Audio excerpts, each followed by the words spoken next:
I think out of all the companies that make gaming handhelds, ONEXPlayer has to be the one that I talk about the least, for a couple reasons. I mentioned before that I love their handhelds, but style-wise, the hyper gamer aesthetic has never really been my thing. On top of that, their handhelds have usually been pretty expensive, all things considered. And outside of PC-related handhelds and mini computers and whatnot, I haven't known them to dip their toes into Android / just general emulation handheld stuff. But that seems to have changed as of recently. They have announced a while back, and I sort of missed the news because, like I said, I don't keep tabs on ONEXPlayer really that much, but they have announced this new product, the ONEXSUGER. I have to say though, it's not a terrible name amongst the many names we've seen out there. At least it's not so repetitive as Ambernick and as nothing burger as iNeos tend to be, so I'll give them that. Interesting name. But this device takes sort of the first different approach to a dual screen handheld. And I'll be honest, this is either going to be incredibly cool or just so stupid and prone to damage and just doesn't look exactly comfortable to begin with anyways. My negativity is already starting to show, but this device in concept is incredibly interesting. Being able to tuck away one of the screens to focus on a certain kind of gameplay. Conceptually, I can understand why that is something you would consider. Sort of folding away the bottom screen to focus on having better widescreen content for playing Nintendo Switch, GameCube, PS2, etc. Or you could switch to the dual screen mode to play pretty much exclusively DS and 3DS games, maybe Wii U if this thing is strong enough for it. Can't say for certain, but apparently it's using the Snapdragon G3 Gen 3 chipset. I don't know if that was a typo, but it's supposed to be, I think, the G3X Gen 3, given the listed specs of the processor match that one entirely. So it's probably a typo, but who knows at this point. There's so many different Snapdragon processors.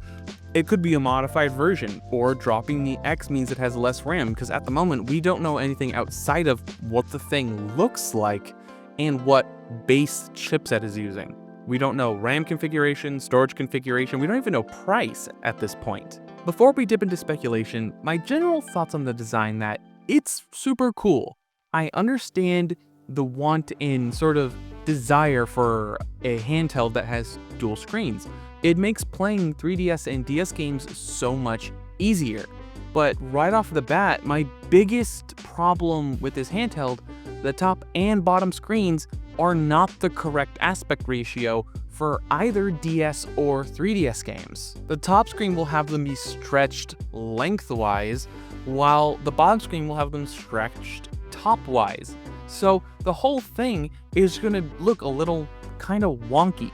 I'm a person who doesn't really care about stretching their games to fit the screens or using widescreen hacks. But once again though, I'm a terrible judge of aspect ratios, but looking at the display that they're using, which is a 6-inch screen, seemingly from a phone, it's probably about 21:9 or something close to it. So it's quite a bit wider than the typical screens found on the DS, which is almost 16:9. I think it's a little bit taller, but generally speaking, that would have done a better representation of what the top screen of a 3DS at least would have looked like. And the bottom screen is almost a perfect square at almost about 4 inches. Technically it's 3.92 or something like that, so practically 4 inches big. So it clearly shows that the top screen is going to be more optimized for playing native Android games over emulating any other system. Even widescreen hacks for GameCube and PS2 titles won't exactly scale perfectly, because widescreen in this context means 16:9, not 21:9. Like I said, I'm a terrible judge, so it could very easily just not be that. It could be a little bit more narrow than that, but from what it looks like, it's 21:9. Moving on to the actual mechanism, seemingly using magnets to lock them in place. I'm sure it's going to feel very secure, considering how large those disc-like magnets are on the side. But it just feels like there's a lot of gaps, a lot of room for crud and whatnot to get in there. So Assuming you don't get the black one, the white version is going to look very dirty after a while, I feel like. And on top of that, the design itself just doesn't look very comfortable. It is so boxy because it has to stack 2 whole screens, and it gotta be roughly the same size for it to, seat properly. So there's just a lot of space, and I can't imagine battery life is gonna be fantastic giving all that space just to keep all of the devices separated and isolated for the fact that they need to fold and reconfigure the whole device. So the battery is probably all secured on the main screen portion alongside the processor. And I can't imagine that I would have a separate battery that's fed through cables that are thinner than human hair through the bottom screen into the top screen through the hinge.